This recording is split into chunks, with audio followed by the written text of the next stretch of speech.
बिस्मिल्लाहिर्रहमानिर्रहीम। अस्सलामुअलैकुम।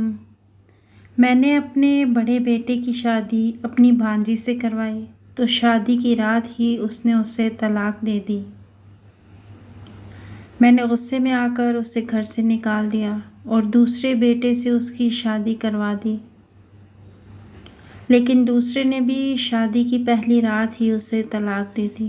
मैंने राज मालूम करने के लिए तीसरे बेटे की ज़बरदस्ती शादी करवाई और दूल्हे की जगह खुद कमरे में चली गई तो मेरे पैरों तले से ज़मीन निकल गई। जब तीसरे बेटे के कमरे में आते ही, मेरा नाम सुमैया बानो है। मेरी शादी एक बहुत अच्छे ख़ानदान में हुई थी। ससुराल वाले बहुत अच्छे थे। मेरी आदत है कि हर रोज़ सुबह वॉक पर निकल जाया करती थी। मेरी सास भी मेरे साथ ही होती, मगर 10 मिनट बाद ही वो अपना रास्ता तब्दील करके कहीं और चली जाती और 1 घंटे बाद खुद ही वापस आ जाती। अक्सर खोई खोई रहती। मुझे लगता था कि मेरी सास अंदर से बहुत दुखी है। मैं कोशिश करती थी कि वो मुझे अपने दिल का दर्द और हाल बताएं, मगर वो ऐसा ना करती।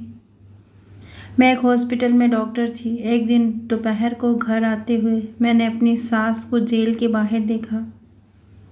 वो सड़क की दूसरी जानिब थी, इसलिए मैं जब तक वहाँ पहुँची वो जेल के अंदर चली गई। मैंने गेट कीपर से पूछा तो वो कहने लगा, ये माँ जी अक्सर यहाँ आती हैं। मैं वहाँ ही रुक गई। मैं ये बात मालूम करना चाहती थी। जब मेरी सास बाहर आई तो मुझे देखकर घबरा गई। मैंने प्यार से कहा, माँ जी आप यहाँ किससे मिलने आई हैं, मुझे जानना है। तो वो कहने लगी, घर जाके बताती हूँ। हम घर आ गए। मेरी सास मुझे कहानी सुनाने लगी। कहने लगी कि मेरी शादी इंतहाई अमीर घराने में हुई। मेरे शोहर मुझसे बहुत प्यार करते थे। बड़ी बहू होने के नाते सब मेरी बहुत इज्जत करते थे, मेरा हर हुक्म माना करते। दूसरी वजह यह भी थी कि ख़ानदान में मैं ही थी जिसके सिर्फ बेटे ही बेटे थे। मेरे 5 बेटे थे और बेटी कोई नहीं थी। मुझे बेटी की बहुत ख्वाहिश थी, मगर अल्लाह ने शायद मेरी किस्मत में बेटी नहीं लिखी थी। 5वां बेटा भी 2 साल का ही हुआ था कि मेरे शोहर का इंतकाल हो गया। मेरे बेटों में 1-2 साल का फ़र्क था।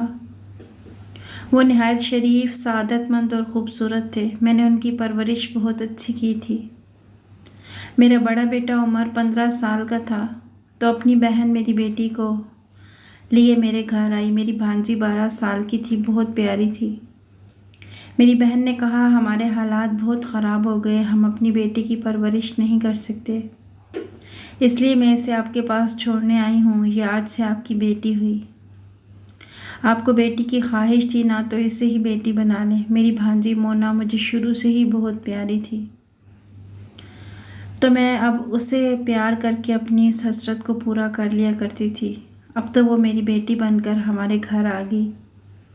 वो मुझे खाला माँ कहती और मेरे आगे पीछे घूमा करती। मेरे सारे काम अपने हाथों से भाग भाग कर किया करती। मुझे अपनी भांजी से बहुत मोहब्बत हो गई थी। अचानक 2 माह बाद उसका बाप उसे लेने आ गया।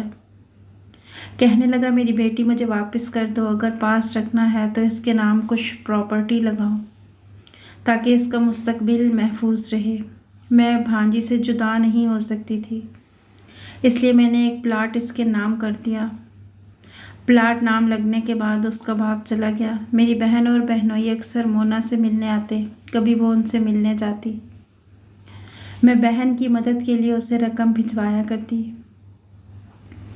मेरे बेटे भी मोना को सगी बहन समझा करते थे। जब मोना की शादी की उम्र हुई तो मैंने रिश्ते तलाश करना शुरू किए।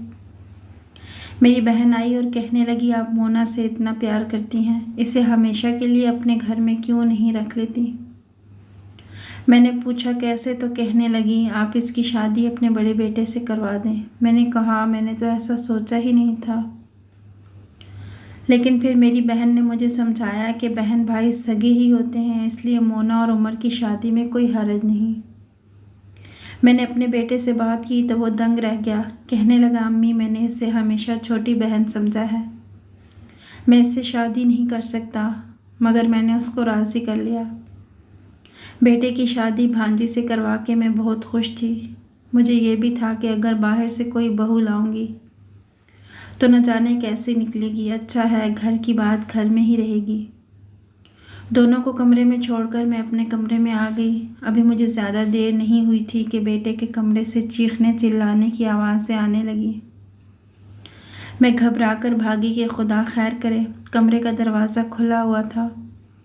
मेरा बेटा सोफे पर बैठा हुआ था, जबकि मेरी भांजी, जो मेरी बहू थी, कमरे के बीचों बीच खड़ी रो रही थी।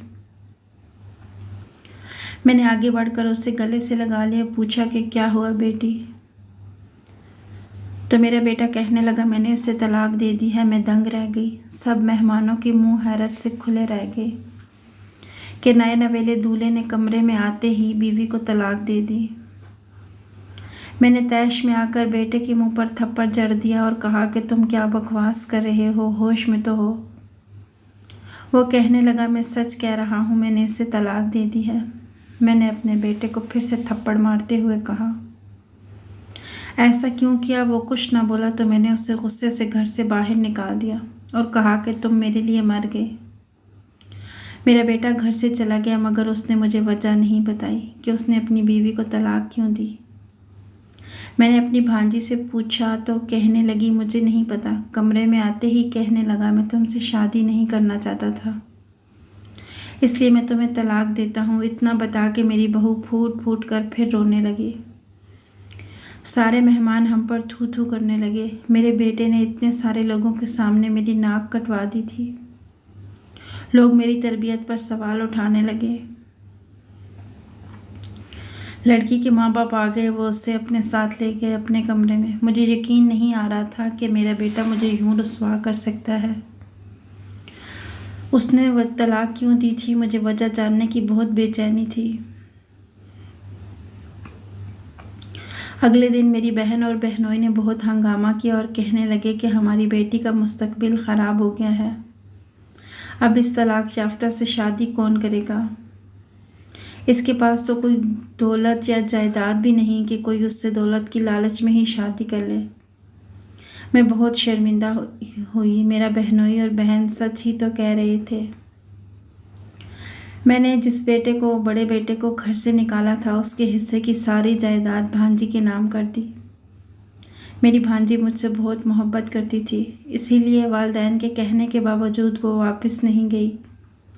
कहने लगी, खाला ही मेरी माँ है, मैं इधर ही रहूँगी।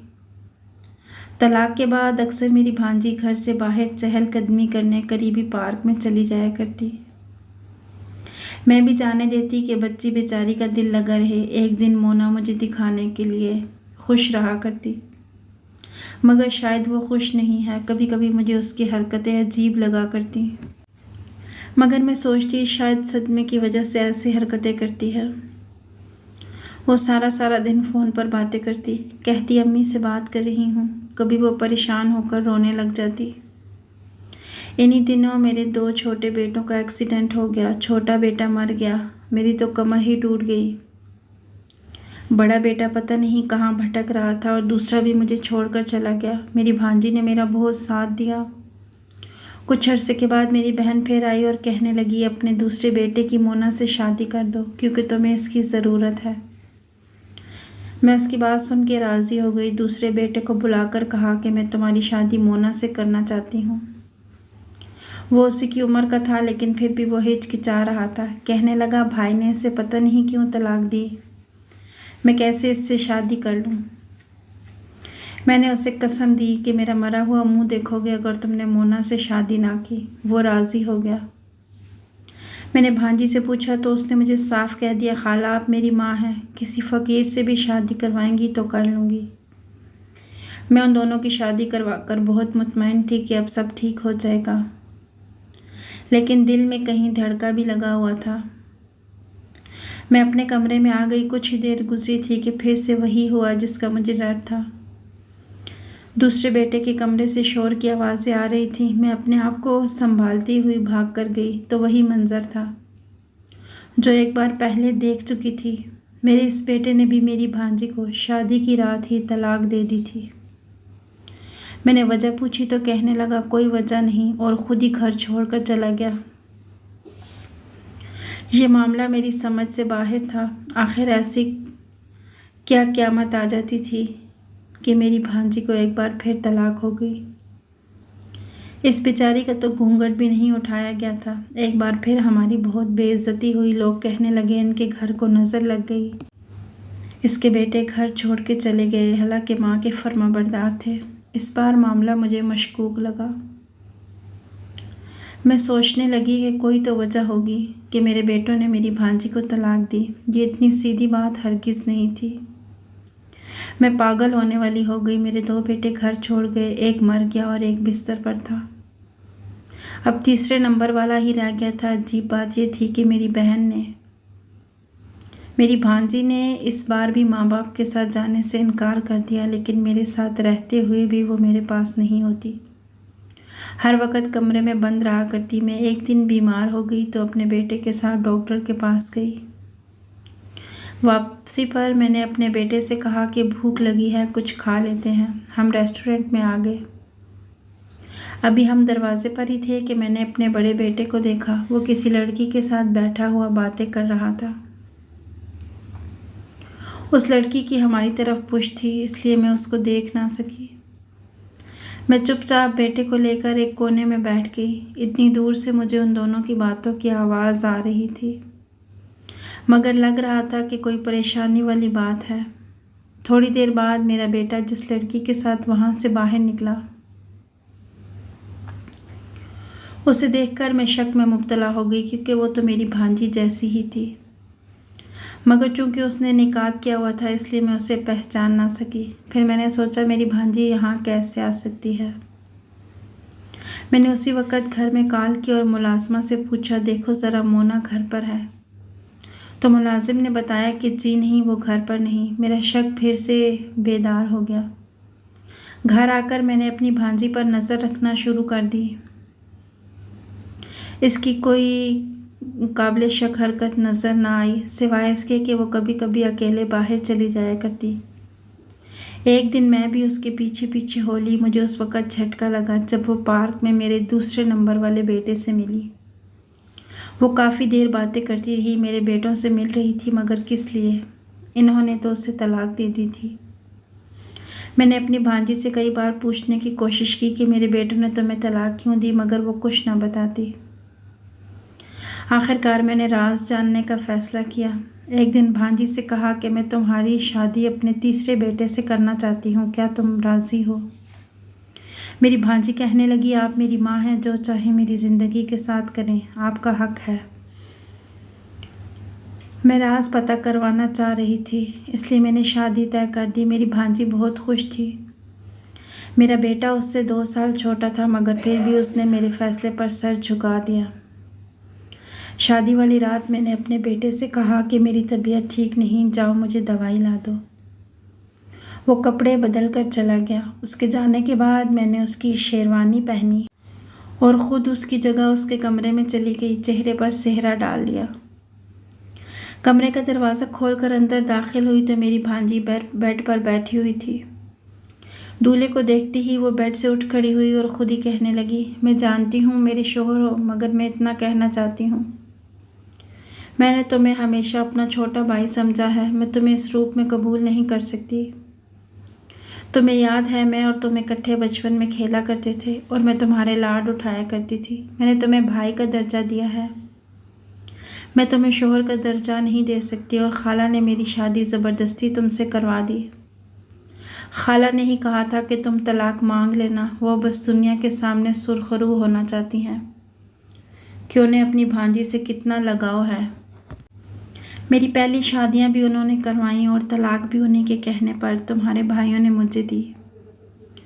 आज भी खाला ने मुझे कमरे में भेजने से पहले यही कहा था कि मेरे बेटे को मेरा पैगाम दे देना कि वो तुम्हें तलाक दे दे, इसलिए तुम अपनी माँ के फ़ैसले का एहतराम करो और मुझे तलाक दे दो। मैं चुप करके सुन रही थी। उसने कहा कि तुम्हें मेरी बात पर यकीन नहीं आता तो मेरी माँ से पूछ लो। उसने अपनी माँ को फ़ोन किया। थोड़ी देर बाद मेरी बहन भी कमरे में आ गई और कहने लगी, बेटा ये ठीक कह रही है, इसने हमेशा तुम्हें भाई समझा है। इसने तुम्हारी माँ को बहुत मना किया था कि वो इसकी शादी तुमसे ना करे, मगर वो मानी ही नहीं। मेरी वो बेटी तुम्हें शोहर के रूप में कबूल नहीं कर सकती, ये किसी और को पसंद करती है। तुम इसे तलाक दे दो ताकि इसकी शादी उस लड़के से करवा दूँ। मेरी बहन और भांजी को नहीं मालूम था कि सहरे के पीछे मैं हूँ। मोना को यही लग रहा था कि मेरा बेटा और उसका शोहर है। मेरी सांसें रुक गईं। वो किस फराड से झूठ बोल रही थी। वो और मेरी बहन मिले हुए थे और झूठ बोलकर मेरे बेटों से तलाक लेती रही। मेरी भांजी, जिसे मैंने बेटी से बढ़कर चाहा था, और वो मेरी सगी बहन के साथ मिलकर ऐसा करेगी, मुझे यकीन नहीं आया था। ये इंकिशाफ इतना जानलेवा था कि मेरी जान निकल गई। मैंने चेहरे से सेहरा उतारकर दूर फेंक दिया तो वो दोनों मुझे देखकर घबरा गई। मोना कहने लगी, खाला जान आप यहाँ। मेरी बहन भी मुझे देखकर दंग रह गई। इनको उम्मीद नहीं थी कि दूल्हे के रूप में मैं उनके सामने खड़ी हूँ। मैंने आगे बढ़कर इसके मुंह पर थप्पड़ रसीद किया और चिल्लाकर कहा, खबरदार मुझे खाला मत कहना। तुम इतनी घटिया हो, मुझे यकीन नहीं आता। मेरे बेटों के खिलाफ मुझे भड़काती रही। तुम्हारी वजह से मैंने उन्हें घर से निकाल दिया। मेरी बहन आगे बढ़ी कि आपा मेरी बात सुने, मगर मैंने उसे धक्का दे के पीछे कर दिया। मेरी भांजी परेशान हो गई। उसने जल्दी से मेरे मुंह पर हाथ रखा और मुझे कुर्सी पर बिठाकर आंखों ही आंखों में माँ से इशारे में कोई बात की और फौरन मेरे हाथ पांव दुपट्टे से बांध दिए गए और मेरे मुंह में भी कपड़ा ठूंस दिया। कहने लगी, सॉरी खाला जान, अगर आपको ये सब पता ना चलता तो मुझे आपके साथ ये करना ना पड़ता। अब आप यहाँ ही कैद रहेंगी। मैंने चिल्लाना चाहा मगर मेरी आवाज़ नहीं आ रही थी। अचानक दरवाजे पर दस्तक हुई। मेरी एक रिश्तेदार खातून की आवाज़ आई, मोना सब खैर है। मोना ने दरवाज़ा खोलने की बजाय वहीं से कह दिया, जी हाँ सब ठीक है, आप जाएं अपना काम करें। उसने मुझे कुर्सी समेत बाथरूम में बंद कर दिया। थोड़ी देर बाद मेरे बेटे की आवाज़ सुनाई दी। वो पूछ रहा था, अम्मी कहाँ हैं। वो उससे कह रही थी अपने कमरे में ही होंगी। मेरा बेटा मुझे ढूंढ रहा था। मैं अंदर तड़प रही थी। मेरे साथ ऐसा होगा मैंने कभी ख्वाब में भी नहीं सोचा था। थोड़ी देर के बाद मुझे दोबारा बाहर से आवाज़ आने लगी। मेरा बेटा मुझे ढूंढने बाहर चला गया था। मैंने अपने आप को आज़ाद करवाने की बहुत कोशिश की मगर बेसूद। उसने मुझे बहुत मजबूती से बांधा था। थोड़ी देर के बाद मेरी बहन ने आकर मुझे वहाँ से निकाला और खींचते हुए स्टोर में ले गई। वहाँ जाकर बंद कर दिया। मैं अभी तक अपने बेटे की शेरवानी में मलबूस थी। स्टोर में बहुत गर्मी थी। मेरी हालत ख़राब होने लगी। मुझे उम्मीद थी कि मेरा बेटा मुझे ढूंढ लेगा मगर पूरा दिन गुजर गया, वो नहीं आया। मुझे वहाँ पर कैद हुए 2 दिन हो गए थे। मोना ने दिन में सिर्फ एक बार खाना दिया था और अब भूख से मेरी जान निकल रही थी। मैंने अपने आप को आज़ाद करवाने की कोशिश शुरू कर दी, जो पिछले 2 दिन से कर रही थी। शाम तक मैंने ज़ोर लगाकर रस्सी को काफ़ी ढीला कर लिया था और फिर मैंने आखिरकार ख़ुद को छुड़वा ही लिया। रात को जैसे ही मोना अंदर दाखिल हुई, मैंने स्टोर में रखा हुआ डंडा उसके सर पर दे मारा और उसे बेहोश कर दिया। खुद भागते हुए स्टोर से बाहर आ गई। मेरा बेटा बेचारा मुझे ढूंढ ढूंढ कर थक गया था। मैं अपने बेटे को आवाज़ देने लगी। मेरी आवाज़ सुनते ही वो भागा चला आया। मेरी हालत बहुत बुरी थी। मैंने उसे बताया कि तुम्हारी बीवी मोना ने मुझे अगवा किया था स्टोर में। बस इतना कहकर बेहोश हो गई। होश आया तो हॉस्पिटल के बेड पे थी। मेरे दोनों बड़े बेटे भी मेरे सामने खड़े थे। मैं उन दोनों को देखकर बहुत खुश हो गई। मुझे लगा कि मैं एकदम ठीक हो गई। मैंने मोना के बारे में पूछा तो छोटा बेटा कहने लगा, वो धोखेबाज लड़की इस वक्त अपनी माँ बाप के साथ जेल में है। मेरे बेटे ने मुझे सारी कहानी सुनाई, जो ये थी कि मेरी बहन और बहनोई शुरू दिन से ही मेरी दौलत पर नज़र जमाए बैठे थे। जब मेरे शौहर की वफ़ात हो गई तो उन्होंने प्लान बनाया और अपनी बेटी मुझे दे दी ताकि मोना के ज़रिए मेरी दौलत पर कब्ज़ा करें। मोना ने जब मेरे बड़े बेटे से शादी की तो शादी की रात उससे भी यही कहती रही कि मैं तुम्हें बड़ा भाई समझती हूँ, मैं तुमसे यह रिश्ता नहीं निभा सकती, मैं किसी और को पसंद करती हूँ, मुझे तलाक दे दो। उसका मकसद था कि मेरे बड़े बेटे को घर से निकलवा दे ताकि मेरी दौलत की वाहिद वारिस वो बन जाए। उसका प्लान कामयाब हुआ और मैंने अपने बेटे को घर से निकाल दिया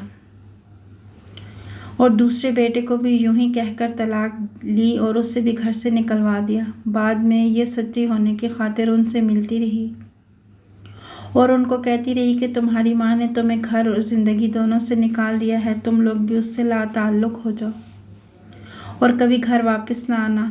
यहाँ तक तो बर्दाश्त था, मगर इन दौलत के लालची लोगों ने मेरे छोटे बेटों का जानबूझकर एक्सीडेंट करवाया ताकि वो दोनों मर जाएं। ये तो अल्लाह का करम था कि उनमें से एक बच गया। उन्होंने मेरे हंसते बसते घर को उजाड़ डाला था। मेरी अपनी भांजी को बेटी कहते कहते ज़बान नहीं थका करती थी और वो इस तरह की निकली थी। ये सब उसे उसके माँ बाप ने सिखाया था। आज वो तीनों जेल में हैं। मैं कभी कभी जेल में मोना से मिलने जाती हूँ। आखिर मैंने उसे बेटी समझकर पाला था। उसे देखने का दिल करता है तो चली जाती हूँ। वो मुझसे बहुत माफ़ी मांगती है, मगर मैं उसे माफ़ नहीं कर सकती। उसने मेरे बेटे को मुझसे छीन लिया, जो किसी सूरत वापस नहीं आ सकता। इतना सब बताकर मेरी सास रोने लगी। उसने अपने तीनों बेटों की दोबारा शादियां करवा दी। बड़े बेटे की उम्र की शादी मैंने तुमसे करवा दी। आज वो सब अपने घर में बहुत खुश हैं। मैं जब तुम्हारे साथ वॉक करने जाती हूँ तो रास्ता बदलकर कब्रिस्तान जाती हूँ और अपने बेटे की कब्र पे जाती हूँ। वहाँ फातिहा ख़वानी करती हूँ, ढेरों बातें करती हूँ तो मेरे दिल को सुकून मिलता है। अपनी सास की कहानी सुनकर मैंने नतीजा निकाला कि जो दूसरों के साथ बुरा करता है अल्लाह की पकड़ से नहीं बच सकता। मुझे यकीन है कि वो तीनों इस जहान में भी खसारा उठाएंगे और आखिरत में भी। वीडियो पसंद आई है तो ज़रूर लाइक कीजिएगा। अगली वीडियो तक के लिए अल्लाह हाफिज़।